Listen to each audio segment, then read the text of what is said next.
नमस्कार, बहुत स्वागत है आपका कर्क राशि। देवगुरु बृहस्पति 120 दिनों के लिए वक्री होने जा रहे हैं और ये 11 नवंबर 2025 से 11 मार्च 2026 तक देवगुरु बृहस्पति वक्री अवस्था में रहेंगे आपके पहले घर में। अब देवगुरु बृहस्पति कर्क राशि में उच्च के होते हैं क्योंकि उनकी दृष्टि का बहुत महत्व है और देवगुरु बृहस्पति की दृष्टि में अमृत बरसता है और इनकी दृष्टि के कारण ही कहा जाता है कि कर्क राशि में गुरु का आना यानी उच्च के शुभ प्रभाव कर्क राशि वालों के लाइफ में देंगे। तो देवगुरु बृहस्पति शुभ ग्रह है और जब शुभ ग्रह वक्री होते हैं तो शुभता बढ़ जाती है, यानी कि और ज़्यादा पावरफुल स्थिति में हो जाते हैं रिजल्ट देने के लिए।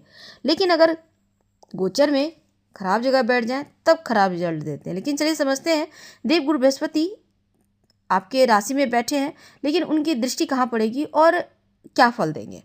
तो पूरे 120 दिन वक्री अवस्था में कर्क राशि वालों आपकी लाइफ को बदलने वाले हैं। चलिए समझते हैं विस्तार से, वीडियो के अंत तक बने रहे और ये प्रेडिक्शन चंद्र राशि पर आधारित है। पसंद आएगा तब लाइक कर सब्सक्राइब कीजिएगा और कमेंट में हर हर महादेव जरूर लिखिएगा।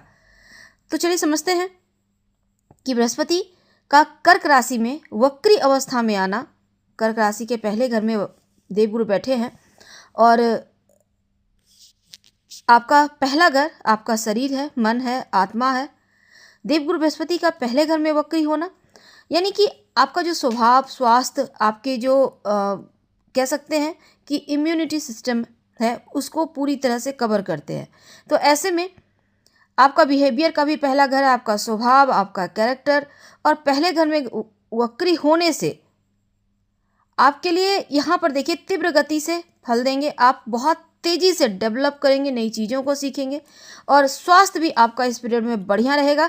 बृहस्पति वक्री हो जाएंगे तो आपका स्वास्थ्य अच्छा होगा और थोड़ा सा आप अपने स्वास्थ्य पर भी ध्यान देंगे। तो योगा एक्सरसाइज करना शुरू कर दीजिए। अपने खान पान का थोड़ा ध्यान रखिएगा क्योंकि आप क्या खा पी रहे हैं ये बहुत आवश्यक है देखना। तो और क्या चेंज होगा, देखिए उनकी एक दृष्टि पड़ेगी आपके 5वें घर पर, 7वें घर पर और आपके 9वें घर पर। देवगुरु की 3 दृष्टि और तीनों ही दृष्टि शुभ, क्योंकि देवगुरु की दृष्टि में अमृत बरसता है। तो 5वें घर पर दृष्टि का मतलब है संतान प्राप्ति के लिए प्रयास कर रहे थे, संतान प्राप्ति की प्रबल संभावना बनेगी। जो विद्यार्थी हैं, अगर आपने कोई एग्जाम दिया, रिजल्ट आपके पक्ष में आएंगे, पढ़ाई लिखाई पर फोकस रहेगा, लव रिलेशनशिप में प्रेम बढ़ेगा, शेयर मार्केट, लॉटरी, जुआ सट्टा से यहाँ पर लाभ होता दिखेगा। तो पंचम घर पर उनकी दृष्टि, विद्यार्थी है तो एडमिशन कहीं लेने की सोच रहे हैं तो आपके लिए बहुत अच्छा है। आप कहीं अच्छी जगह पे आप एडमिशन ले पाएंगे। 120 दिनों का वक्त है। अगर आप विवाहित हैं तो संतान प्राप्ति के योग तो बनेंगे और लव रिलेशनशिप में है तो हो सकता है यहाँ पर एक दूसरे से विवाह करने की इच्छा आप लोगों में जगे। तो बृहस्पति आपके पहले घर में बैठे हैं और आपके पंचम भाव पर दृष्टि है। तो मित्र घर में उच्चस्थ बृहस्पति की दृष्टि। तो ऐसे में आप के बस ये समझ लें कि गुरु की पंचम भाव पर दृष्टि पड़ने से चीज़ें एकदम से बढ़िया है। उनकी एक दृष्टि आपके 7वें घर पर पड़ेगी। 7वां घर है आपके विवाह का, पार्टनरशिप का, रिश्तों का। तो रिश्तों के घर पे देवगुरु का बृहस्पति का दृष्टि होना बहुत अच्छा है क्योंकि यहाँ पर देखिए अमृत तत्व है तो रिश्तों में दूरियां थी तो वो समाप्त होगी। पार्टनरशिप में काम करते हैं उसमें लाभ होगा। नई नई पार्टनरशिप में जाना चाहते हैं तो आप जा सकते हैं।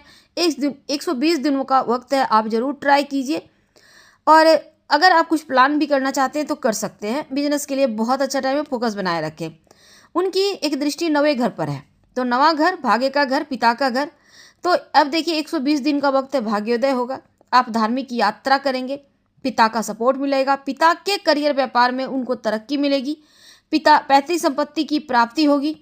और इसमें एक और चीज़ है कि पहले घर में देवगुरु बृहस्पति तो बैठे हैं लेकिन आपके लिए एक और सबसे बड़ी बात यह होगी कि देवगुरु 120 दिन वक्री अवस्था में है।